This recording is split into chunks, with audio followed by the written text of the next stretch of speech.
passé si la police n'était pas venue. Je préfère ne pas y penser. Aujourd'hui encore, j'en ai des séquelles. Je regarde des séquelles. Bon, bah, je sais pas si c'est vrai ou pas, mais peut-être que c'est vrai. Ah, ça doit être super flippant, surtout qu'il est passé à deux doigts, entre guillemets, de, de la mort. Enfin, voilà, d'un truc horrible, quoi. C'est horrible, vraiment. Alors, du coup, là, je vais lire des histoires d'horreur juste qui font peur, tout simplement. Pas forcément sur Reddit.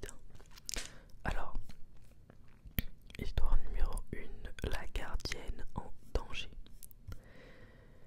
En quête d'économie pour payer ses études universitaires, une jeune fille se vit confier la garde de la maison d'un voisin, un médecin. En échange de rémunération, l'homme lui demanda de se présenter à la maison à 19 heures. Une heure après être arrivée dans la demeure, la jeune fille reçut un appel téléphonique au domicile du médecin. Au bout du fil, un inconnu lui dit que si elle ne sort pas de la maison, il la tuera. Il la tuera. Wow.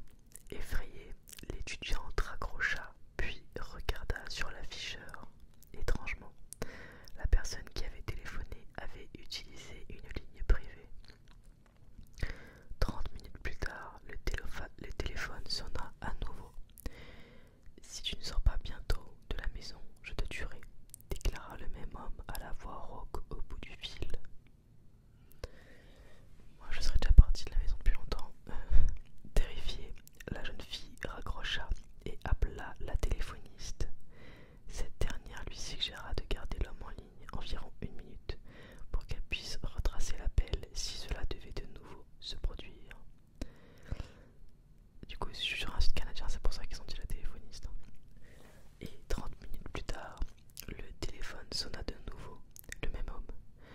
La gardienne parvint à le garder en ligne. Malgré sa terreur, il lui répétait de sortir de la maison maintenant, ou il la tuerait. La téléphoniste rappela aussitôt pour sommer l'étudiant de sortir de la maison le plus rapidement possible. L'appel provenait de la deuxième ligne de la maison, celle du deuxième étage. L'assassin se trouvait donc dans la maison. Même moi, ça me fait peur ce genre de truc, sérieux, c'est horrible. Mais pourquoi vous aimez ça? Je comprends pas. Moi, je fais ça parce que vous m'avez dit que ça vous ferait plaisir. Moi, ça me fait peur ces trucs. Oh là là, ça me fait froid dans le dos et tout. Surtout qu'en plus, j'ai fait un escape game sur Mr. Jekyll et Mr. Hyde, un truc comme ça. Et c'était vraiment horrible. Enfin, ça fait vraiment trop peur cet escape game. Genre vraiment. Il y a vraiment un acteur qui est là en fait et qui joue le rôle de l'assistant du coup du docteur Jekyll. Mais vraiment, ça fait trop peur. Genre, d'un coup, il arrive pendant qu'on cherche des trucs. Il nous dit cachez-vous. Il nous appelle en fait. Il nous dit cachez-vous, vite se cacher. Enfin, ça fait trop peur vraiment. Genre, et ça me rappelle cette scène dans ma vie quoi. Alors. Ensuite, autre histoire, du coup c'est des histoires du coup qui viennent du Canada je crois. Le vieil homme et la tarte aux pommes. Le soir d'Halloween, un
histoire.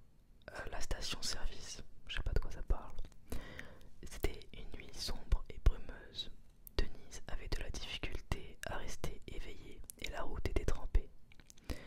Le niveau d'essence commençait à être dangereusement bas et elle n'avait aucune idée d'où se trouvait la prochaine ville. Juste au moment où elle allait arrêter la voiture pour dormir sur le bord de la route, elle aperçoit une petite station d'essence décrépite. Elle s'y arrête. Le commis semble très distrait par l'arrière de la voiture pendant qu'elle lui demande de faire le plein.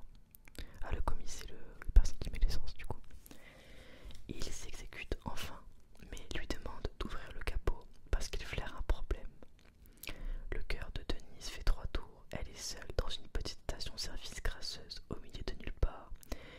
Et en gros, l'homme a de drôles d'agissements. Il lui demande de sortir de la voiture pour venir voir le moteur. Elle s'exécute tout en se demandant pourquoi elle ne se met pas à crier. Dès qu'elle arrive devant la voiture, il l'attrape par le bras et lui dit: cette voiture a besoin d'une remorqueuse. Vous devez venir avec moi dans le bureau. Puis il lui mit la main sur la bouche et l'entraîne de force à l'intérieur du bureau. Une fois à l'intérieur, il lui dit: il y a un homme couché sur le siège arrière de votre voiture. Nous devrions appeler la police. La femme apeurée part en courant vers sa voiture et file à toute vitesse. Ah, en fait, du coup, le mec il a fait ça pour la protéger parce qu'il a vu qu'il y avait quelqu'un dans sa voiture. Mais du coup, elle a peur du mec qui lui a dit ça parce qu'elle le croit pas et elle repart vers sa voiture. Au bout de quelques minutes, Denise regarde dans son rétroviseur. Du coup, parce qu'elle est retournée dans la voiture. Elle voit un homme avec un chandail à capuchon et une hache dans la main sur la banquette arrière. D'un mouvement de bras, il décapite la pauvre femme avec sa hache. Le cadavre de Denise est retrouvé quelques jours plus tard. Des années après ce drame, la police est enfin parvenue à mettre le grappin sur le tueur en série. Avez-vous regardé sur la banquette arrière de votre voiture?